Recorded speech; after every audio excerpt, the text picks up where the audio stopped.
Em 5 de abril de 1982, a polícia de Ohio isolou uma cena de crime próxima de uma afastada lagoa, onde um pescador de 44 anos jazia morto, vítima de um ataque a tiros. Ele estava pescando na orla quando alguém veio e atirou nele com um fuzil de alta potência. Imediatamente, uma força-tarefa alertou o público e começou a procurar um assassino que perseguia praticantes de esportes ao ar livre. Houve medo. Acho que houve um medo imenso. Sabíamos que a pessoa estava por aí, que as pessoas corriam perigo e... Atenção, cuidado. Não cace sozinho, nunca fique sozinho quando for caçar ou pescar. Cuidado com as cercanias, porque há alguém à espreita, mirando você. Além da polícia, muita gente acompanhou esse caso muito de perto, em filme, no papel e em vídeo. Foram as primeiras testemunhas do público que, através de seus olhos, capturou os capítulos mais sombrios do crime.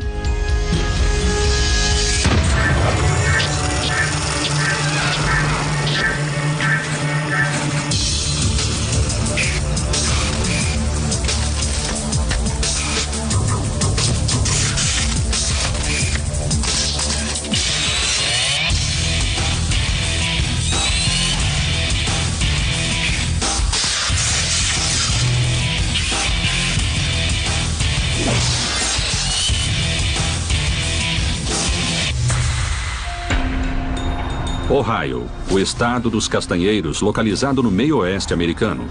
Embora com numerosas cidades grandes, Columbus, Cleveland, Cincinnati, o estado também tem extensas áreas rurais, em especial a leste, em direção aos Montes Apalaches.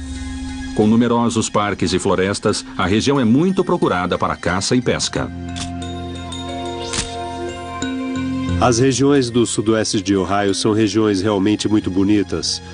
Muito rurais, onde as pessoas são muito acolhedoras, os habitantes locais. Há muitas fazendas e florestas, áreas ideais para caça e pesca.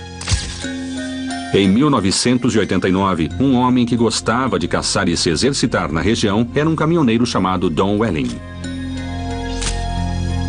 Don Welling tinha 35 anos, ele morava sozinho, era bastante atlético, gostava de esportes e ele malhava e andava e corria.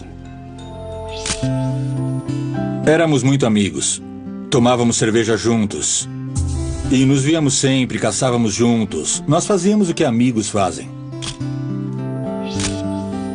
Ele vinha de vez em quando para ver como iam todos.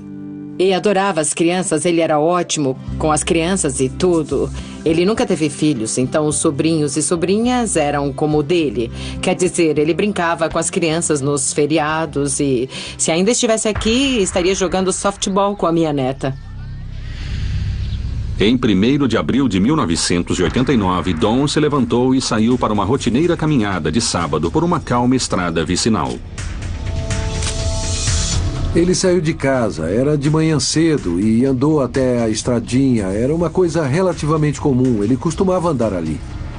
A certa altura, a caminhada de Don virou tragédia.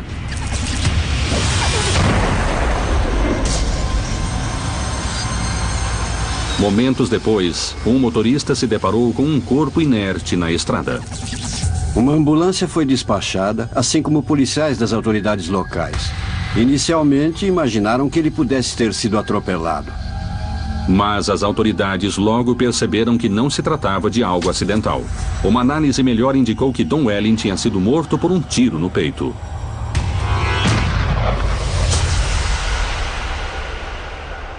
Cheguei em casa do trabalho e vi todo mundo ali. Eu perguntei o que tinha acontecido. E minha mulher disse que ele tinha levado um tiro. Ele só tinha 35 anos quando foi morto. Tinha a vida inteira pela frente. E ter a vida assim interrompida foi uma grande tragédia. Enquanto a notícia do ataque se espalhava, os detetives e peritos forenses examinaram a cena do crime. Procurávamos qualquer tipo de evidência. Marcas de pneus, talvez um cartucho de bala vazio, algo que alguém deixou cair. Qualquer coisa que tivesse sido deixada ali por um suspeito. Isso nós procurávamos. Pouco se encontrou na cena, mas a autópsia revelou restos de uma bala de fuzil calibre 30. A única evidência que tínhamos realmente era a bala que tinha matado Don Welling. Não havia outra evidência na cena do crime. Perplexa, a polícia também não conseguiu entender o motivo para esse crime. Nós fizemos um cuidadoso estudo do passado da vítima para tentar determinar com quem ele tinha contato, quem eram seus amigos, se ele tinha algum inimigo, para tentar estabelecer uma pista. Mas não chegou a acontecer. E a investigação logo chegou a um impasse. Só tínhamos uma pessoa que tinha sido morta. Ninguém entendia por que alguém podia matar essa pessoa. Nessa altura, não havia pista e não havia razão alguma para atirarem e matarem Don Welling. Em 10 de novembro de 1990, mais de um ano e meio após o assassinato não resolvido de Don Welling, em outro condado do leste de Ohio, Jamie Paxton, de 21 anos, planejou passar o dia caçando cervos com arco e flecha. Jamie era um jovem que gostava do ar livre, gostava de caçar e pescar. Ele morava com os pais, tinha uma namorada e trabalhava em uma fábrica local. Jamie tinha saído de seu carro numa área muito remota e deixou o arco e flecha no carro. Um veículo desconhecido parou na estrada pouco além. Segundos depois, ouviram-se tiros e Jamie foi ao chão.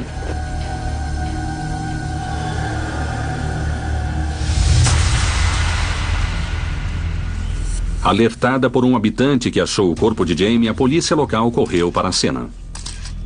Quando chegamos, o carro estava lá. O carro estava parado ao lado da estrada e havia uma pequena inclinação em direção ao campo e o corpo dele estava lá.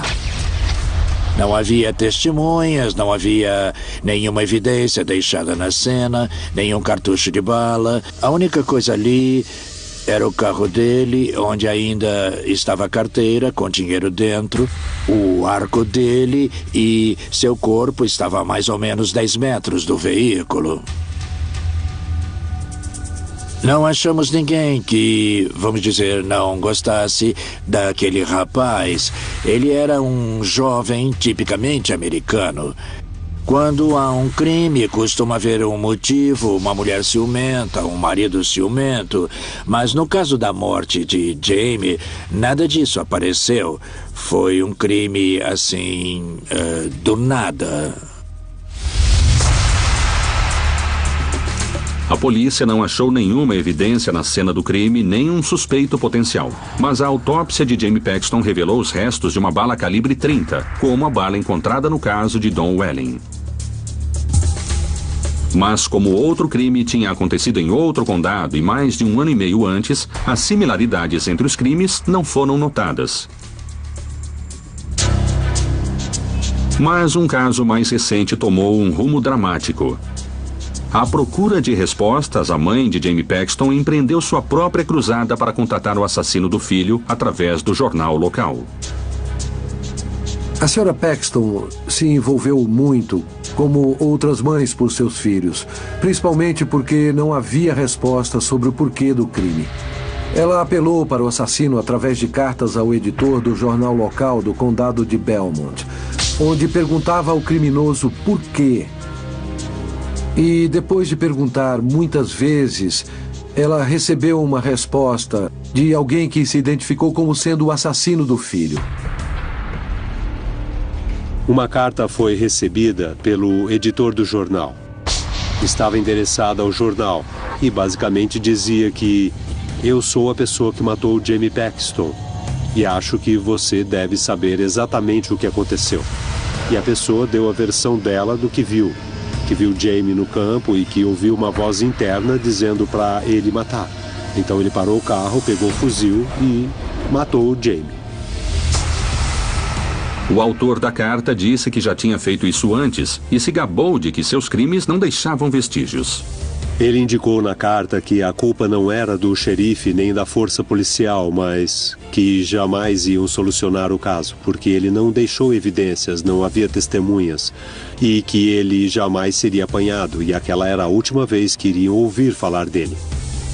Detalhes da carta convenceram a polícia de que não era uma fraude. Ela foi ou escrita pelo assassino ou por alguém com íntimo conhecimento do crime. O exame forense da carta não revelou impressões digitais, mas a polícia reparou algumas passagens que poderiam ajudar a levar ao criminoso. O autor disse que visitou uma placa em homenagem ao morto e que foi ao seu túmulo. Na véspera do primeiro aniversário da morte de Jamie Paxton, alguém sugeriu que ele poderia ir ao túmulo novamente. Sentimos que ele poderia voltar, se não ao túmulo, ao local do homicídio, um ano depois. Montamos uma vigilância, o FBI veio com suas equipes de vigilância, seus peritos. Eles foram ao cemitério, instalaram equipamentos de escuta na lápide, com câmeras, e se instalaram do outro lado da rua, em uma residência. Não havia muita atividade no túmulo, não era o tipo do cemitério onde muita gente ia. Então eu acho que estavam meio desprevenidos quando alguém apareceu no local do túmulo. Pode-se ver na gravação alguém chegando, dando uma olhada no túmulo, uma espécie de examinada e logo indo embora. E quando as pessoas perceberam que alguém tinha passado e olhado para o túmulo, saíram correndo da casa atrás da pessoa. Mas não conseguiram ver ninguém. A pessoa tinha desaparecido.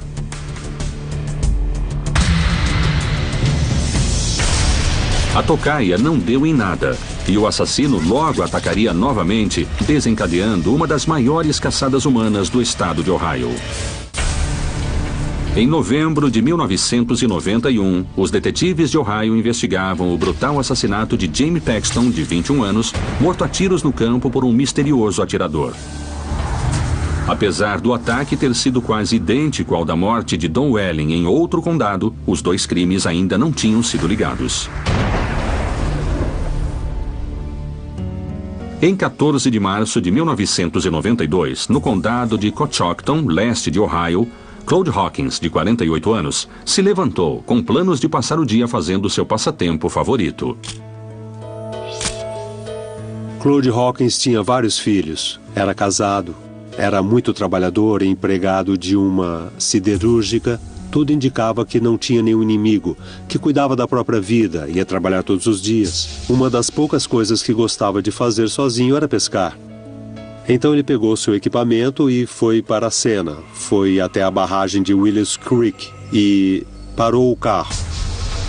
Não muito longe de onde ele se colocou, na beirada, perto do rio. Ele pescava nas águas de vários desses córregos e riachos da área e começou a pescar na barragem de Willows Creek. Quando alguém atrás dele, mais para cima, atirou nele pelas costas. Mais tarde, nesse dia, a polícia investigou a cena e não achou evidência alguma além do corpo. E a vítima, Claude Hawkins, foi levada para a autópsia. Com raio-x, tentaram localizar traços da bala fatal. Quando a bala entrou no corpo, pedaços da bala se espalharam ao passar pelo corpo. E quase sempre com um fuzil, comparado com um revólver, você vê uma coisa chamada tempestade de neve. É a fragmentação de pedaços da bala enquanto ela passa pelo corpo em alta velocidade, como uma bala de fuzil. E neste caso, de fato, havia muitos fragmentos de bala.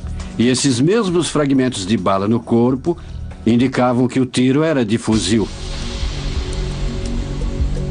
Esperando que os testes balísticos identificassem a arma do crime, a polícia do condado expandiu sua investigação. Bloqueamos a estrada, falamos absolutamente com todo mundo por 3 dias para cima e para baixo da estrada onde ele foi morto, através de pistas, testemunhas. Gastamos semanas examinando o passado de Claude Hawkins. Entrevistamos os filhos dele, a ex-esposa, os colegas, os amigos, os parentes.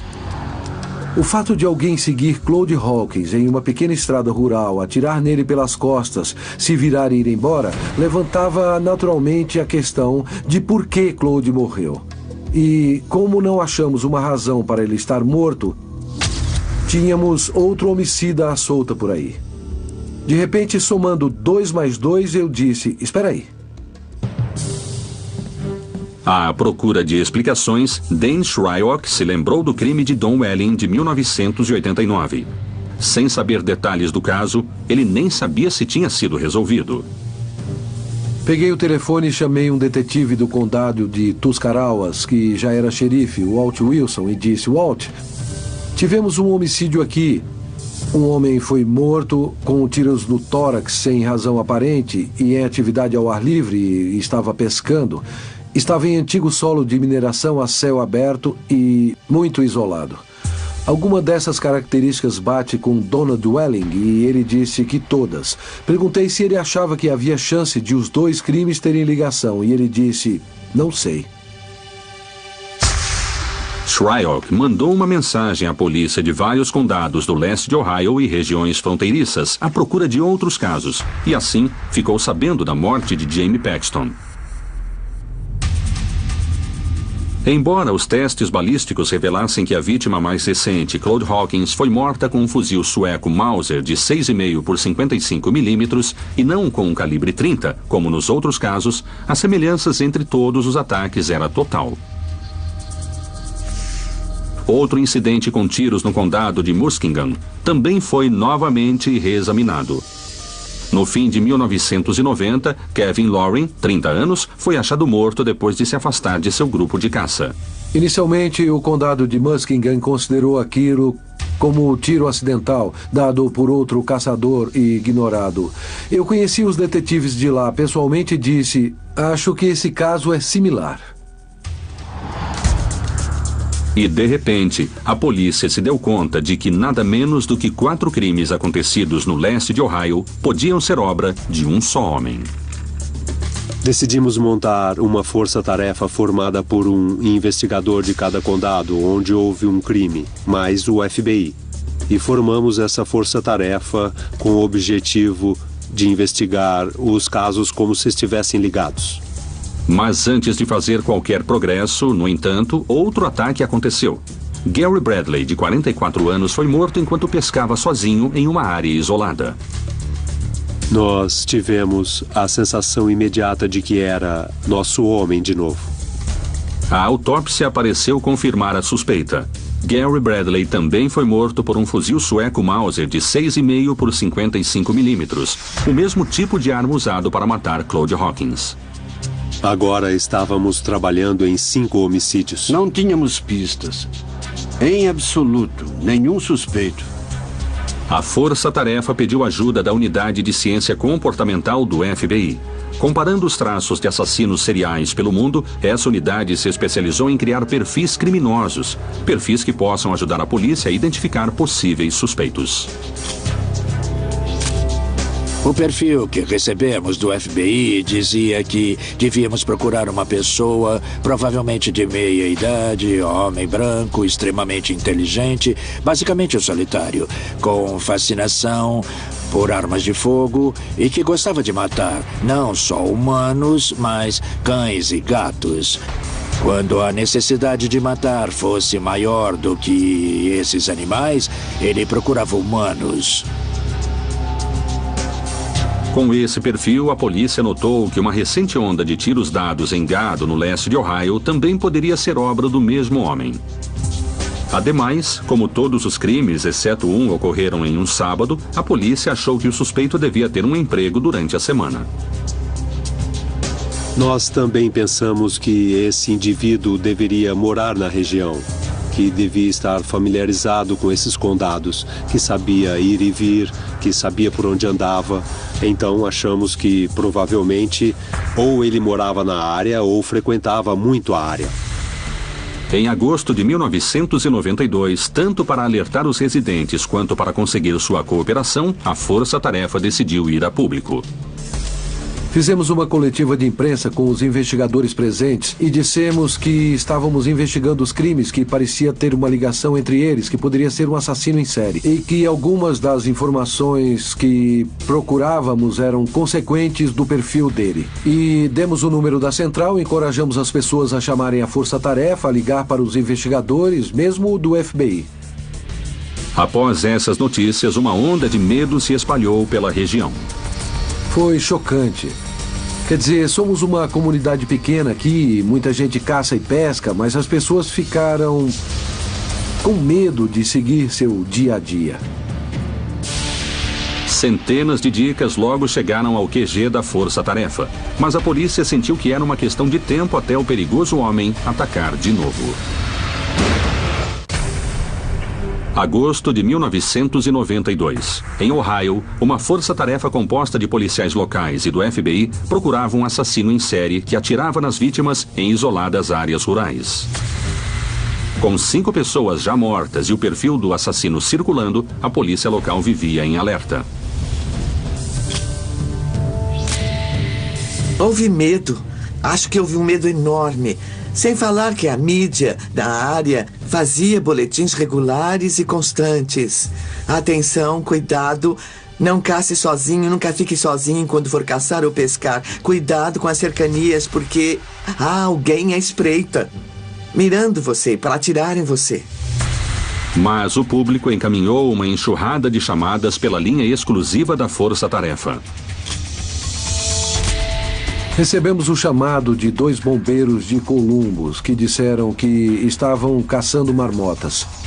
E estávamos sentados encostados em um grande fardo de feno. Quando me virei, vi uma caminhonete vermelha que descia a estrada, parou e um cara apontou para nós. Pulamos para trás do monte de feno para nos esconder e a caminhonete foi embora.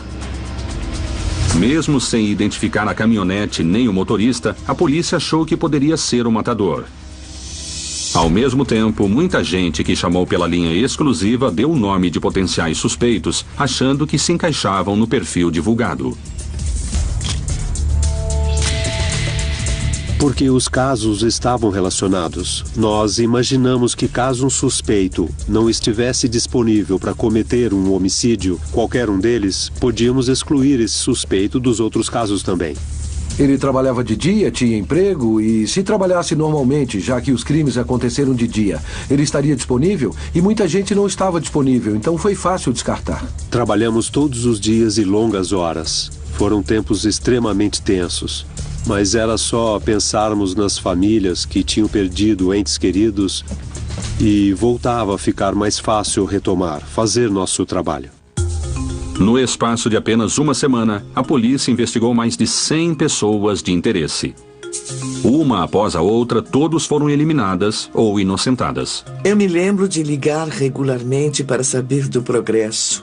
Houve muitos dados infundados, pistas falsas. Mas em 26 de agosto de 1992 houve um fato determinante. Walt Wilson, um dos membros-chave da Força-Tarefa, se encontrou com Richard Fry, um homem que tinha telefonado e disse que poderia saber quem realmente estava por trás da onda de crimes. Ele tinha um forte pressentimento de que seu amigo poderia ser o responsável. Ele não tinha provas a essa altura, mas sentiu que deveria falar com as autoridades. Segundo Richard Fry, o amigo em questão era Thomas Dillon, de 42 anos de idade. Com curso superior e reconhecido por sua inteligência, Dillon trabalhava como técnico hidráulico para a cidade de Kenton. Apesar de ser considerado por alguns como um lobo solitário, em muitos aspectos, era um cidadão comum. Thomas Dillon era basicamente um homem de família. Tinha esposa, um filho, morava em um belo bairro. Provavelmente seria a última pessoa que você pensaria ser um assassino em série. Mas o que Dillon fazia nas horas de folga se encaixava no perfil do assassino. Desde a infância, ele mostrou muito gosto por matar e mesmo torturar animais.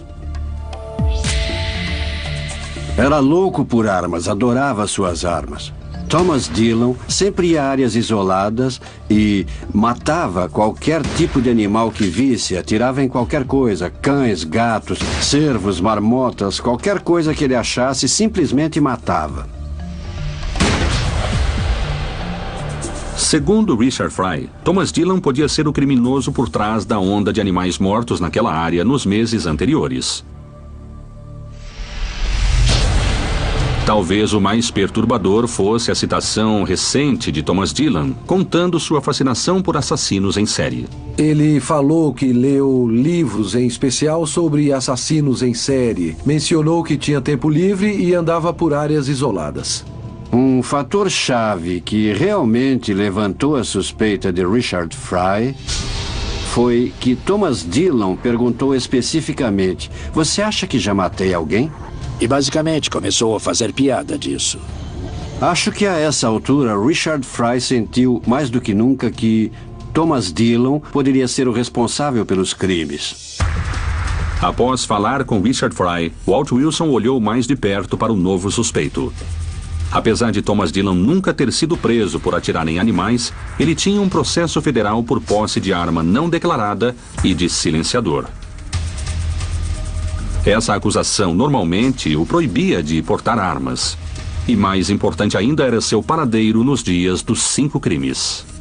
A primeira coisa que fiz foi contatar o supervisor do Departamento de Águas de Kenton. Falei com ele e requeri uma cópia do histórico de férias de Dillon. E quando parei para examinar o histórico, vi que ele trabalhava de segunda a sexta, restava sábado e domingo, e a maioria dos crimes foi em fins de semana. Mas, ao contrário de outros eventuais suspeitos analisados pela Força-Tarefa, Thomas Dillon também estava de folga no dia em que Kevin Loren foi morto, uma quarta-feira. Tom Dillon tirou o dia de folga exatamente nessa data. O carro dele também batia com o reportado no incidente que envolveu os 2 caçadores de marmotas. Eu tirei fotos de Dillon entrando no carro dele quando ia e vinha do trabalho. Uma caminhonete vermelha, e depois fomos informados de uma caminhonete vermelha no nosso condado onde houve o problema. Conseguimos justificar todas as pistas que apareceram para nós. Mas quando a pista apareceu de Tom Dillon, em vez dos dados o inocentarem, eles foram confirmando cada vez mais as suspeitas. Ele se tornou o foco de nossa investigação. Uma vigilância cerrada de Thomas Dillon levantou ainda mais suspeitas, especialmente quando a Força-Tarefa testemunhou suas tendências violentas. Setembro de 1992, em Ohio, uma força-tarefa procurava um assassino em série que matou 5 homens em áreas rurais isoladas. O principal suspeito do caso era Thomas Dillon, de 42 anos, um fanático por armas, conhecido por sua paixão de atirar em animais. Apesar de a polícia não ter provas cabais para detê-lo, ele se encaixava no perfil do assassino e estava de folga nos dias de cada crime. Eles realmente se convenceram de que ele era um suspeito muito forte e se concentraram nele. Mas não havia evidência real. Tínhamos de entender que ninguém tinha visto qualquer daquelas mortes. Não havia testemunha para dizer se era um homem branco de tal altura ou tal peso em um carro vermelho. Ninguém viu nada.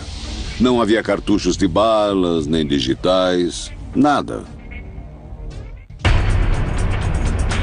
Procurando esclarecer o caso, a Força-Tarefa começou a seguir Dillon em suas horas de folga, a maioria das quais ele passava tomando cerveja, circulando por estradas secundárias do leste de Ohio.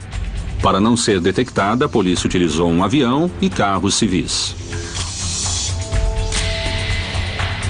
Queríamos ver o que ele fazia regularmente, onde ele ia, se voltaria a alguma das cenas de crime, se visitaria o túmulo de alguma das vítimas, se parecia que poderia estar seguindo sua próxima vítima. Durante nossa vigilância, tínhamos uma grande preocupação de que Thomas Dillon pudesse tentar matar mais alguém enquanto estivéssemos observando. Numa dessas ocasiões, uma pessoa corria. Uma mulher corria. E Dillon passou por ela em baixa velocidade. O avião nos chamou e avisou que uma mulher se exercitava na estrada e que ele diminuiu a marcha. Ficamos realmente em pânico por não saber o que poderia haver. Mas do avião disseram que tudo bem, que ele tinha passado pela mulher. Pensamos que só tinha sido um susto. Bom, pro nosso desgosto, Dillon entrou à direita na esquina seguinte. Gritaram do avião que ele tinha entrado à direita de novo. Pensamos que ele estivesse cercando a pessoa. Quando gritaram do avião que ele entrou à direita de novo pela terceira vez, ficou óbvio. Deveríamos entrar ali? O que devíamos fazer? Sei que Dane e eu ficamos apavorados. E de repente disseram do avião que a corredora tinha saído da estrada. Achamos que teríamos de intervir para evitar que ele matasse a mulher.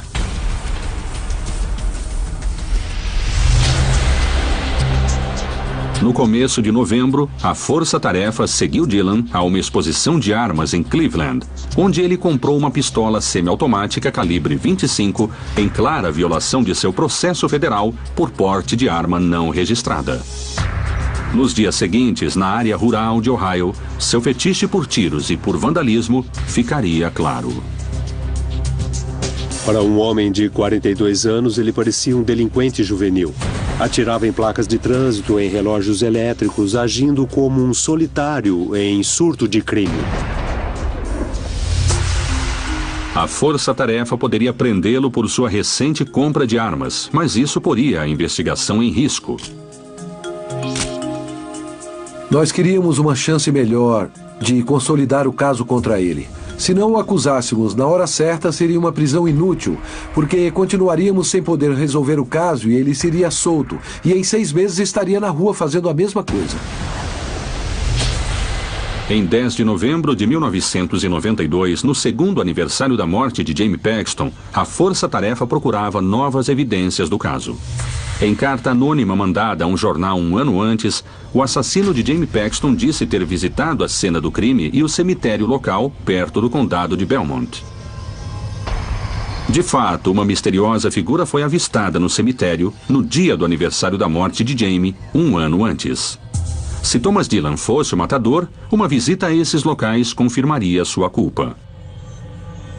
Naquele dia mesmo, ele não chegou nem perto do condado de Belmont. Ele saiu da casa e começou a recolher folhas secas naquele dia. E foi uma decepção por um tempo. No dia seguinte, no entanto, Dillon foi de carro até o condado de Belmont, onde foi até uma grande banca de revistas para comprar um exemplar do jornal publicado no dia do aniversário da morte de Paxton. De forma curiosa, a polícia ficou sabendo que o interesse de Dillon por jornais acontecia sempre por volta das datas dos crimes. Nós descobrimos que ele mostrou interesse por alguns dos homicídios e chegou a fazer uma assinatura dos jornais locais para acompanhar o andamento das investigações. Essa foi mais uma coisa muito positiva que desenvolvemos e que indicou que estávamos atrás da pessoa certa. Quanto mais o seguíamos, mais achávamos que era ele. Mas apesar de suas convicções, os detetives ainda tinham poucas evidências cabais ligando Dillon aos crimes. No fim de novembro, ele foi seguido até outra exposição de armas, onde comprou um fuzil calibre 22, novamente em violação de sua restrição federal de porte de arma de fogo. Tínhamos reuniões diárias para ver como andávamos, quanto tempo mais arriscaríamos que Dillon discutisse com alguém por estar bêbado ou matasse mais alguém. O que mais ganharíamos esperando agora que a estação de caça ao cervo ia abrir? O que queria dizer que haveria muito mais gente, muito mais alvos nas florestas. Chegamos ao ponto em que o que esperávamos ganhar era menor do que o risco envolvido. Então, chegamos à decisão de que íamos prendê-lo com base na violação da sentença federal, mas que continuaríamos a trabalhar nas evidências que tínhamos dos homicídios. O melhor era obter uma série de mandados e ver o que apareceria. Em 27 de novembro, a Força-Tarefa entrou em ação e prendeu Dylan enquanto ele saía de uma loja de conveniência. Com o suspeito detido, os mandados foram executados e a casa, o escritório e o carro de Dylan foram cuidadosamente examinados. A Força-Tarefa estava procurando por armas, recortes de jornal, cartas, qualquer coisa que ligasse o homem a um dos homicídios. Primeiramente, a polícia esperava encontrar as 2 armas usadas nos crimes. Uma delas, o raro fuzil Mauser sueco. Achamos muitas evidências, como mapas do sudeste de Ohio. Achamos vários artigos sobre caça, achamos suprimentos de caça, arco e flecha, esse tipo de coisa. Mas não achamos ligação direta com qualquer dos homicídios. Talvez um diário, algo em que ele registrasse alguma indicação, recortes dos homicídios que guardasse em um caderno, qualquer coisa assim. Mas essas coisas podiam até existir, mas não apareceram. Ao mesmo tempo, Dylan foi confrontado a fotografias das cenas dos crimes na tentativa de fazê-lo admitir as mortes. Quando começamos a interrogá-lo, sinceramente, eu acho que ele pensava nas vítimas e se sentia muito envolvido com elas. Então, precisava sair dessa limpo. Nós o levamos a um ponto em que você via que ele estava quase falando, mas de repente ele se recompunha e basicamente dizia que não havia propósito em confessar àquela altura. Então dizia que não falaria mais nada. A Força-Tarefa faria um esforço final para obter evidências cabais da ligação de Dylan com os crimes. Se falhasse, um assassino em série logo estaria livre para atacar novamente. Em dezembro de 1992, em Ohio, a Força-Tarefa deteve Thomas Dylan, de 42 anos. Apesar de ainda procurar evidências físicas de sua ligação com os crimes, ela estava convencida de que ele era o atirador que matou 5 caçadores e pescadores. Eu me lembro da coletiva de imprensa convocada pela Força-Tarefa no dia em que anunciou que prendeu Dylan. Penso que foi um alívio alguém ter sido preso. Acho que houve muita surpresa. Acho que foi um grande choque. Ficamos felizes por finalmente terem apanhado o cara. Eu acho que todo mundo estava muito tenso. Ninguém estava contente com uma pessoa daquela solta por aí.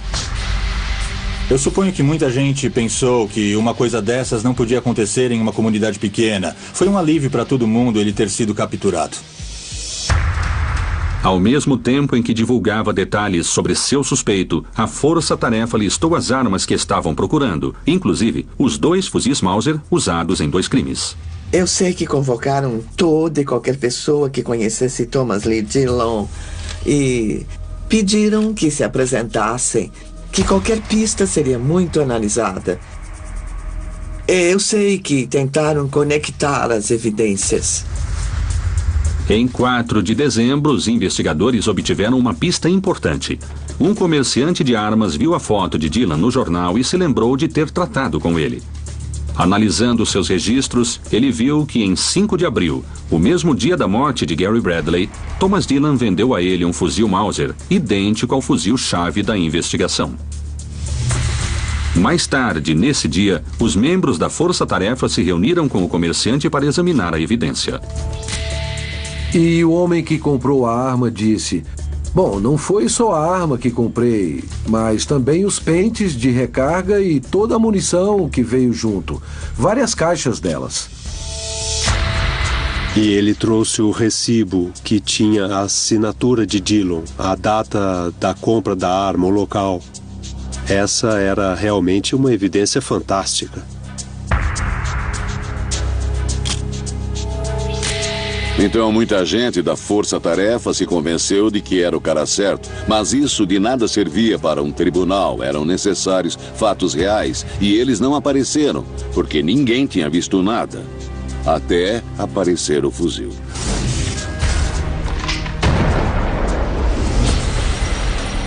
Os testes balísticos confirmaram que o Mauser vendido ao comerciante de armas foi realmente o mesmo fuzil usado para matar Gary Bradley.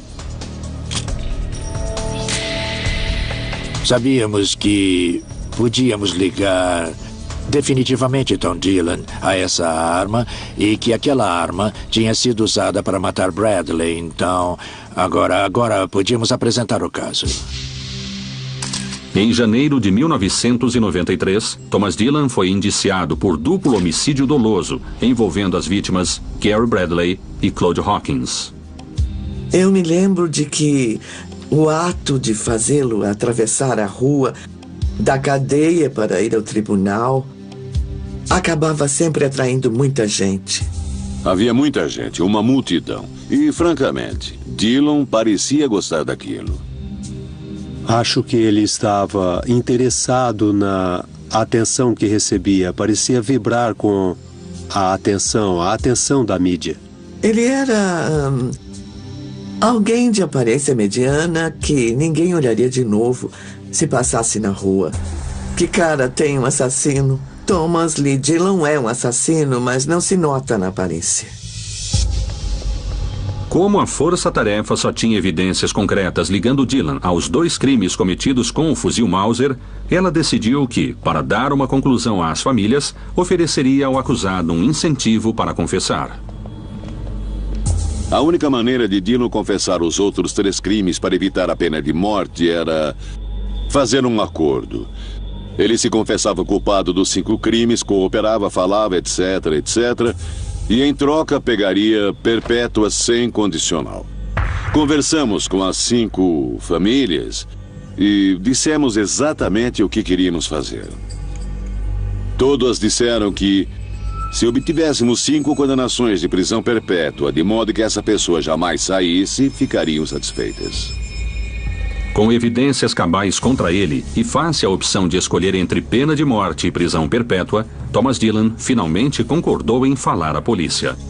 Em 2 de julho de 1993, ele se sentou e forneceu uma longa confissão filmada. Não mostrou remorso algum enquanto dava à polícia os detalhes de cada crime. E não deu informações sobre o porquê, exceto que, às vezes, ele ouviu uma voz na cabeça impelindo-o a matar. Todos ficamos surpresos, tristes, não sei qual é a palavra, com a falta de qualquer tipo de compaixão em Thomas Dillon. Quer dizer, ele poderia estar falando de um objeto qualquer.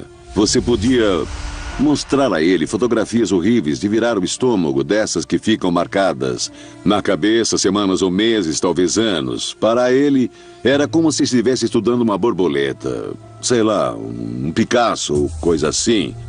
Ele mostrava uma frieza realmente impossível de entender. Acho que ele se orgulhou do que fez, teve orgulho do que fez. É assim que a cabeça dele funciona. Eu me lembro de certas questões e de como ele respondeu. Que não se importava se fosse homem ou mulher, só queria matar. E era a ideia dele. Ele não se importava, genuinamente não se arrependia. Alguém se dirigiu a ele. Você não mataria uma mulher? Mataria? E a resposta foi, mas é claro. Se fosse quem escolhi, pronto. Em 11 de julho de 1993, Thomas Dillon entrou em um tribunal lotado para ouvir sua sentença. Alguns familiares de vítimas puderam ver o assassino em série pela primeira vez. Disseram quando entramos no tribunal que não poderíamos falar com ele, só podíamos ouvir. Ele não dirigiu um olhar sequer para as famílias, não se desculpou por nada. Ele ficou ali, costas retas, ombros para trás e o queixo alto. Quer dizer, foi como se ele pensasse que estava recebendo algum tipo de prêmio. Sua sentença foi de, no mínimo, 165 anos de prisão, sem possibilidade de apelo ou condicional, até ter cumprido 165 anos. Então, era o que tínhamos negociado antes e foi o que ele recebeu. Hoje, Thomas Dillon está atrás das grades, em uma prisão de segurança máxima em Ohio. Apesar da sentença dele garantir que ele nunca mais ameace ninguém, ela pouco ajuda a reparar o mal que fez. A questão por quê pareceu ser a mais importante. As famílias não entendem por que um de seus membros inocentes, caçando no campo, se tornou, de repente, alvo desse maluco. Sabe como é? Eu queria que estivessem aqui, mas nada vai trazê-los de volta. As famílias não podiam e ainda não podem entender nem se conformar com o fato desse homem matar sem razão. Acho que ficaram reconhecidas pelo que a polícia fez por elas, por levar o criminoso à justiça. Mas é muito difícil entender por que alguém mata sem motivo. Trabalho nisso há 45 anos e agora me dei conta de que nem todos os condenados pela justiça criminal são necessariamente maus. Poucos são fundamentalmente, genuinamente malignos. Este é um.